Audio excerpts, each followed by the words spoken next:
This is Howard Cosell. My guests are David Letterman, the king of late-night television, and Pulitzer Prize-winning columnist Jimmy Breslin, and together we'll be speaking of everything.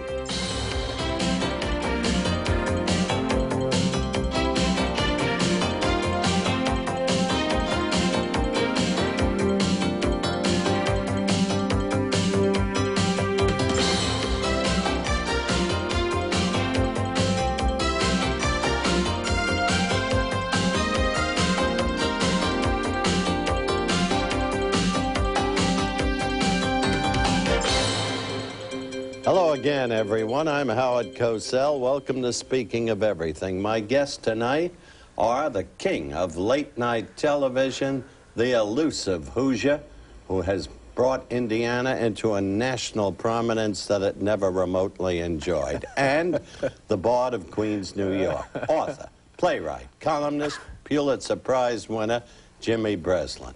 And we begin with David. Thank you so much. Thanks for having me, Howard. And let me just say here at the very beginning, you're goofy. If I'm not, you've got a scoop. I'll say that.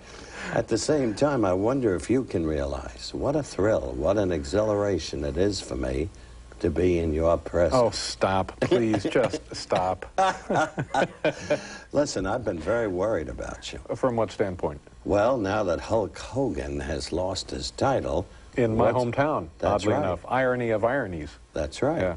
Now, how has that affected your relationship, which was growing, though privately kept, with Hulk's lady? Hulk's wife, as I understand it, she had photographic evidence to substantiate that. The woman came up to me in one of the vast, wide, clean, brightly lighted supermarket aisles of the A&P in New Canaan, Connecticut, and announced to me and to everyone else there that she, in fact, was married to Hulk Hogan, the kind of thing I'm not sure you would announce anywhere. And was a perfectly reasonable woman. So right there, I was suspicious that she even knew the guy.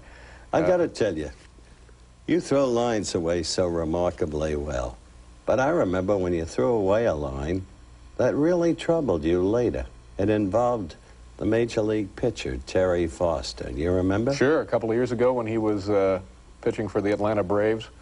And I think he was a late relief pitcher, not a stopper in those days. You called him a tub of goo. Fat tub of goo, yeah, and it was an honest observation because I was watching the Braves game coming up off the WTBS, whatever that hookup is, and listening to the guys doing the play-by-play, and he was coming in from the bullpen in the late inning situation, and they ran down all of his statistics, told us what kind of year he was having, on and on and on, way more information about Terry Foster than anybody would ever want or need. But they failed to call attention to what I thought was supremely obvious, that the man was enormous. He was huge, and his baseball shirt was just stretched to capacity. And I thought, I'm sorry, is this an old-timers? Have I missed something? Is this a father and son game? I wasn't sure. And nonetheless, there was Terry, as Dizzy Dean used to say, going through his preliminary warm-up pitches. And I said, no, how can this man, in that kind of condition, he must have been close to 300 pounds, be playing at the highest level of his sport? Why did you so regret later having said it? I just thought that the choice of words, fat tub of goo, was very unflattering and probably more mean-spirited, completely mean-spirited, and when in fact it was not meant in that spirit. It was more of a spirit of... can a guy that size really be playing baseball? That was the spirit that it was meant in, and I think the particular phrasing it sort of made me wince as I drove home, and then later I found out that he in fact had reacted angrily to that, but then his wife apparently had calmed him down by saying, well, he's right. Does this happen to you often? It probably happens. Yeah, it does happen. As you know, when you're doing a show that's essentially ad-lib and non-scripted, you say things that come to mind that may have not been the best pre-thought of images to be falling out of your mouth. I'll say a couple here tonight, Howard. That's fine with me. You know that. I've done a lot of shows with you. And one of the things I want to talk to you about seriously, I thought I might have to carry you here. You're a very private man. You don't do this very often, and I understand that. And What about the shyness that's within you? This is a serious question. Well, it's, I don't know. It's in the beginning when the show first went on the air, and when you start a career in show business, everything is new and exciting and bright and fun to experience and experiment with. And so you go through that phase, and you realize that 90% of what constitutes show business is probably not worth anybody's time. and then you get your own show, which I was very lucky to have been selected to do, and continue to be very lucky. And then you have to do a lot of interviews and so forth because you want people to watch your product. And under those circumstances, the combination of the two, I found that I was tiring pretty quickly of the central topic, which was me.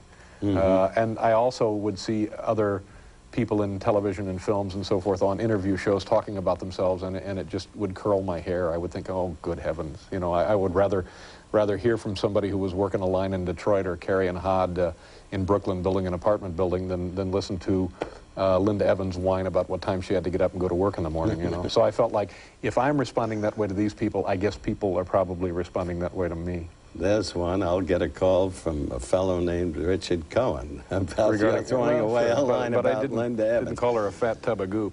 No, not Linda. But she's got no business in the starting rotation. She could be a reliever, but certainly not starting. Whatever you say. Yeah. How do you characterize yourself? And these are serious questions, but you can well handle them. You characterize yourself as a talk show host or as a comedian, a stand-up comedian? Well, I've done both. I have done some stand-up comedy, and I realized from that experience that that's not really what I am. Because if you're doing stand-up comedy, you've got to be willing to do it under any circumstance, 365 days a year and sometimes more, and you may have to do it the rest of your life. And I've done enough of it to know that I'm not that kind of person. So I guess I am maybe more accurately described as a person who hosts a television show, not a pure talk show host. Mm-hmm. You know, has great respect for you. He's really a good friend of yours. And you know this, is Jay Leno. Oh, yeah, yeah. And he called you an anti-hero and called your brand of comedy anti-comedy. Do you see yourself in accord with that kind of thing? Well, I'm flattered to be considered by Jay as a friend of his, and we are in the same peer group. And I don't know that I would agree with the anti-hero or anti-comedy, although on any given night it might be tough to prove. But I think what he's trying to say is that we're looking to tread on tradition, or not tread on tradition, to go against tradition. You know, I marvel at your sweater. I never thought I'd see it again. Don't start with that, Howard, because there's some things about you that I'm marveling at right now myself. Why not? David Letterman, of course, and we'll be back with David in just a moment.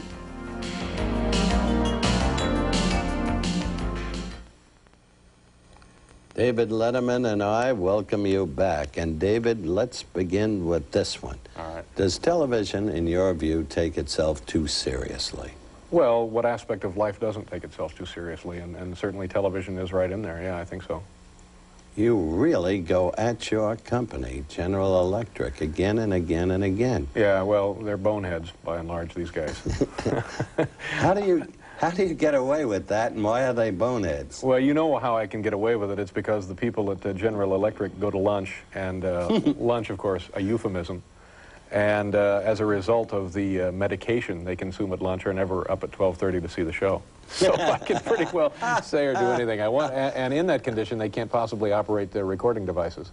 Now, one thing I love about you, although that's not happened to me when I guest on your show, is the way you put down people. I can't put you down, Howard. You could if you wanted. Yeah, I know, but it would be... It would be your last hurrah. It would be like sparring with Mike Tyson. No, I don't want to try that. That kid is he's awesomely strong. Yeah. And you do love sports, don't you? Well, sure. Who doesn't like sports? You know, I enjoy sports. Yeah. What do you enjoy most? You name it. I enjoy it, and I find my interests changing a little as I grow older, but, you know, baseball certainly has been a big love of mine for years. I grew up with the Cincinnati Reds. Not actually grew up with them. It's not like there was Well, it was you who got Eric the Davis the $899,000. That's right. Everybody knows that. You negotiated behind the scenes.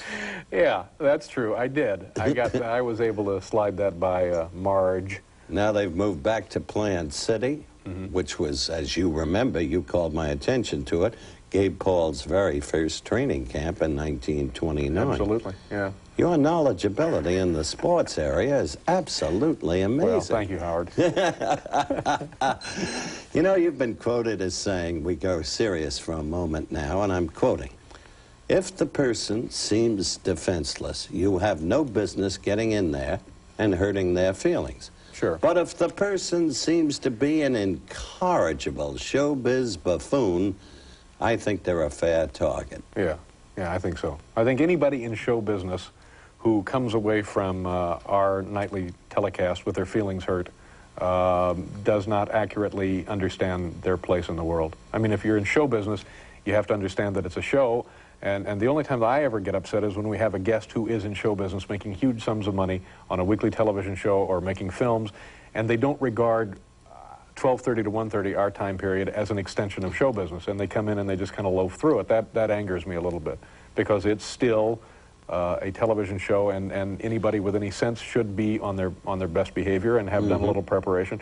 But we're not going to turn the show into a Hall of Fame situation where we're paying homage to their latest TV movie. You ever sit back and wonder how all of this was put together, how it's all worked for you, how important you've become in the late night arena, and how many people are so devoted to you? I was just looking at a beautiful lighter. What is this, Howard? Tiffany's? That's lovely.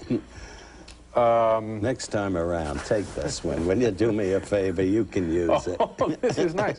And this, by the way, is plastic. That's very nice. I don't know. You know, if you think about it, anybody in any phase of life can sit down at any point in their adult existence and put together a list of people who have helped them. And some nights on my drive home to Connecticut, I'll try and remember all of those people. And literally, the list would fill up. Who's helped you? Who's inspired you? There's an immediate reminder of the late Ernie Kovacs. Yeah, absolutely. He would be on the list. People from my hometown would be on the list. Steve Allen? Steve Allen, absolutely. The guy who gave me my first television job back in Indianapolis. For no reason, he gave me the job. I was 19 and a college student at Ball State University, and I went to the audition so unconfident and so sure that I would not get the job that I had a full beard at the time and didn't even shave for the TV audition. And yet, still in all, the guy hired me. And if I had not gotten a position at that point of my life in television, I don't know that I would have, you know, without that reinforcement, I don't know that I would have had the confidence to continue. His name is Tom Bass. And I have not heard from him in literally years and years. I'd like to keep it that way. Wonder where he is. Oh, I don't know. He's not here. Oh, my God, Howard, don't do this to me. And on that note, we'll be right back. My guest is, of course, David Letterman. David, this is a serious question. I've watched your show so long, so many years, guested for you so many times. Have you really watched the show, Howard? Absolutely. All right, okay. David, I've watched with awe the manner in which you've grown too big for the medium. Yeah. So gracefully. Yeah. But seriously, if I had to think about one thing in your direction that troubles me, it's that you seem to have difficulty sometimes in interviewing women. Why? I suppose it goes back to adolescence when I was in high school, and not that I had a talk show then, but it just, the women for me were the final piece of the puzzle to drop into place. And I'm not saying by any stretch of the imagination that that piece of the puzzle has dropped into place, but it just, I just walked around like a bonehead for 4 years in high school, and I know no more about women today than I knew when I was in high school. So I always find myself to be a little intimidated. Really? I remember the unfortunate evening with Cher. Were you intimidated then? No, I was actually kind of queasy. Cher is interesting. Cher is in that category we discussed earlier about people in show business. And the discussion, she's been on 2 or 3 times.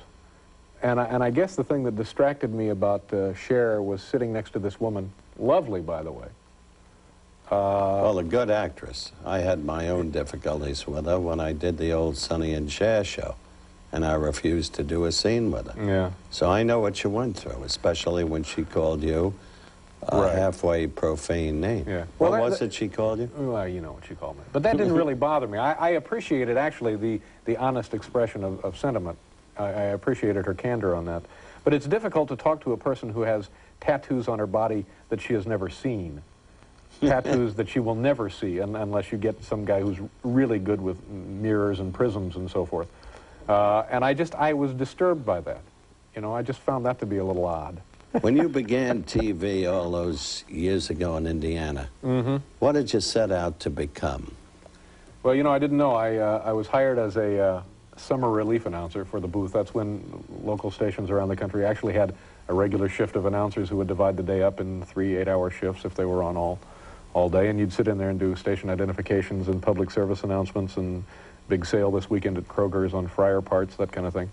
And then I started doing the weekend weather, and from that point did everything you can do at a local TV station for about 5 or 6 years, and didn't really know what I wanted to do, but that I just wanted to stay in television. Have you become the David Letterman you wish to be?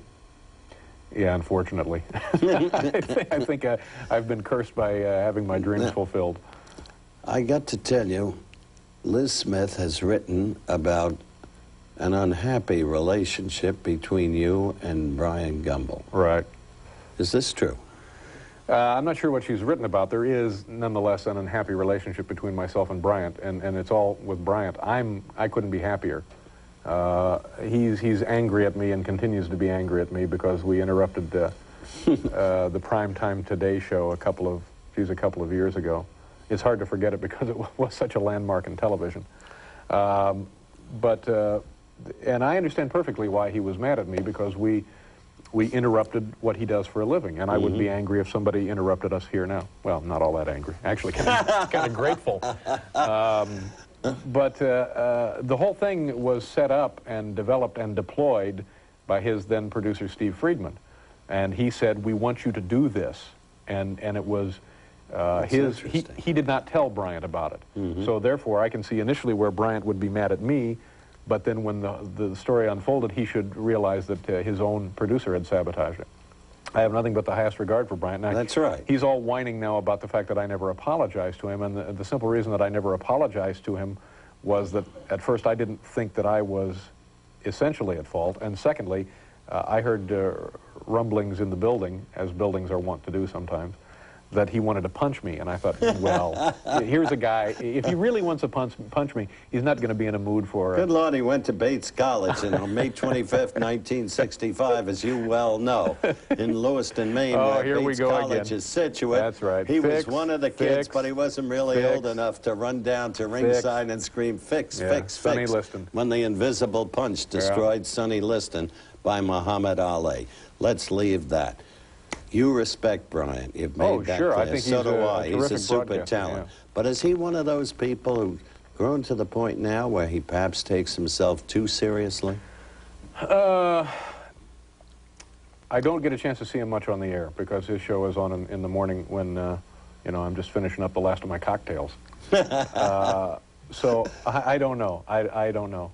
I can't make that assessment for you. Anything else now that you look forward to? Well, it's kind of a quiet idea, kind of a quiet dream, and I hesitate to even discuss it because, you know, it's down the road a piece. But I would like to become, you know, one day, if I'm not too old, a flight attendant. David Letterman. And, of course, we'll be back in just a moment. Once again, my guest, David Letterman. And somebody I must ask you about. He meant so much to you. The man who never hit, Buddy Biancalana. Never hit, but wasn't he described as a hero of sorts in the World Series? Yes, he had a great series. And got some key hits, oddly. Yeah, he... that was called to our attention by one of our writers who is a real baseball maven, fanatic buff. Pick one of those words. And he noticed that Buddy was a little light with the bat. And I think it was about the same time that Pete Rose was breaking Ty Cobb's record. And so he was looking at the other end of the scale and started projecting figures for Buddy Biancalana. And we just, I think the initial joke was a Buddy Biancalana hit counter, and it gave you the comparison between. Buddy didn't take too kindly to that either. But he came around. Buddy was actually very nice, very gracious young man, and he came on the show and gave me a bat, which I still have up in my office. And I believe Buddy is no longer with Kansas City. I don't know. No, he was traded. Yeah. And he'll have to make his name through you elsewhere. Yeah. But David, tell me about this luge team you're sponsoring. At Calgary. Well, we're not sponsoring. We're just soliciting funds for the. We'd like to see the Americans medal in the luge, and this has pretty. Here much, they come. There they go. It has pretty much the same origin as does the Buddy Biancalana situation. And I watched a little bit of the luge coverage yesterday, and it's interesting to watch. I don't see franchises cropping up all over North America. People leaving their homes in the dead of winter to go watch indoor luging anywhere. Now, I've kidded you in the past. I turned serious again for a moment about your relationship with Johnny Carson. What is it, really?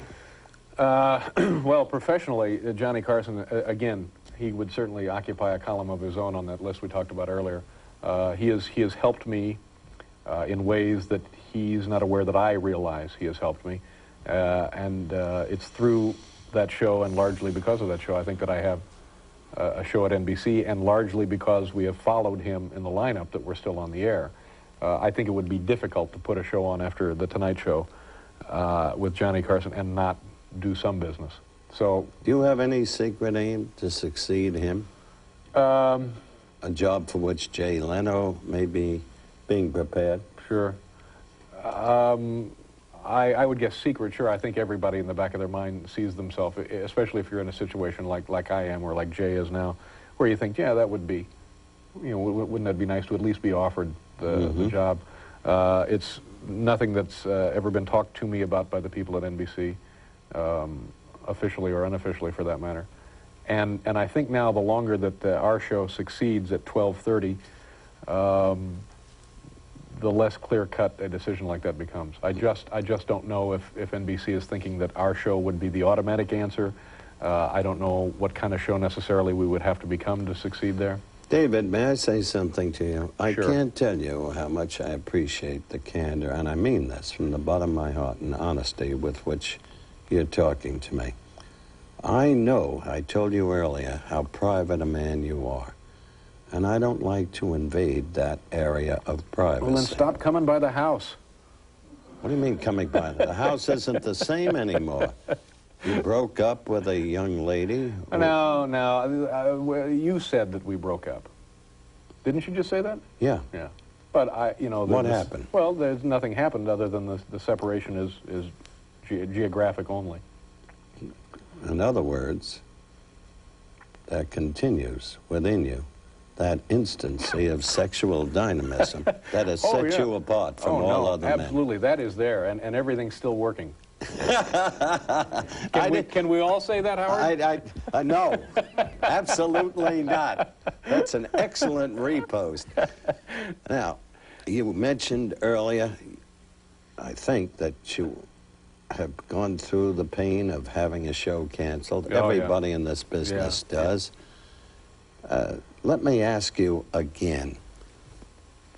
All of the success now, it must be special because of the pain you went through in the earlier years. Well, you know what? The thing about it that is gratifying is that, given the nature of television, that we've been on the air for 6 years, I take some pride in that, and I don't think that we're in a situation where there is many sources of pride, not a lot to really honestly be proud of. We're doing a show. It's a nickel and dime deal, and you slap them together as best you can.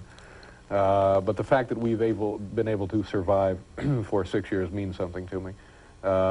As far as comparing that to the anxiety of having one jerked out from under you, I'm talking about shows now. Laughter in the studio. Thank you so much. It's, I don't know, I forget what I was going to say, but I do know the low end of things, but I know that this show also will go away one day. I mean, that's just the nature of It's things. the nature of the business. Yeah. And fame is transitory. And so inevitably, deep within, there is always the fear, isn't there? That it will all disappear. Yes, for me there is, yeah. And I share this with, I guess everybody has a little of that. Some people, I think, feel that they have figured out the combination and just don't couch it perhaps as well as they should. But Jane Pauley and I share this, I know, because a long time ago, we agreed that we're both waiting for the day when we get tapped on the shoulder and they say, okay, just take your money and go back to Indiana, you're done here. And it'll happen, you know. But that's not because of an absence, as you see it, of talent. It's just the nature of the business. Just the nature of the thing, yeah. I mean, it would be sad for me if it happened tomorrow, because when you're doing a show like that, and like this, and like many of the other shows you've done, the people that you work with become your friends, and it's so all-consuming of you emotionally and of your time that it becomes more than a job. It becomes the basis for your, you know, being. Turning to a lighter vein, is it possible you peaked out too early when you starred forevermore on the Battle of the Network Stars? Good Lord, Howard.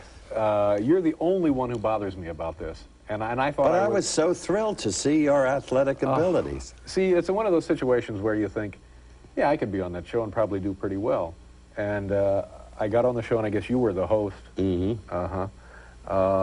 Which is worse, hosting that thing or being on it? To me, to my way of thinking, you ought to be in more embarrassment for hosting the damn thing. No, it got record ratings every time out. You know that. There you go. And I found people like you more dedicated than many Sparky Anderson was the commissioner. Now, that was a great thrill for me. He leaned over to me and he said, now that kid's got what it takes inside, the intangibles. Yeah, it was a weekend of humiliation for me. And I forget who else was on the team, but there were events in this bogus, this quasi-athletic competition that I clearly had no business being in, but nobody else wanted to be in them. and having kind of this Midwestern notion of, well, I guess I'll do it, I ended up making a fool of myself. You could have been another Bobby Knight. Listen, I have to break it off. I can't tell you how grateful I am, how much I've enjoyed it, my friend. Well, I enjoyed it myself. And with your permission, I'm going to take your Cuban cigar. Now, this is Cuba via Switzerland from a friend. I broke no laws to get this. No, I understand. All right. The friend is Castro, and you've been very close to him. Thank you very much, old friend. Thank you, Speaking Howard. of Good to see you. everything, we'll be right back with Jimmy Breslin. And if you bump into him on the way out, say hello. I enjoy his work a great deal. Thanks a lot.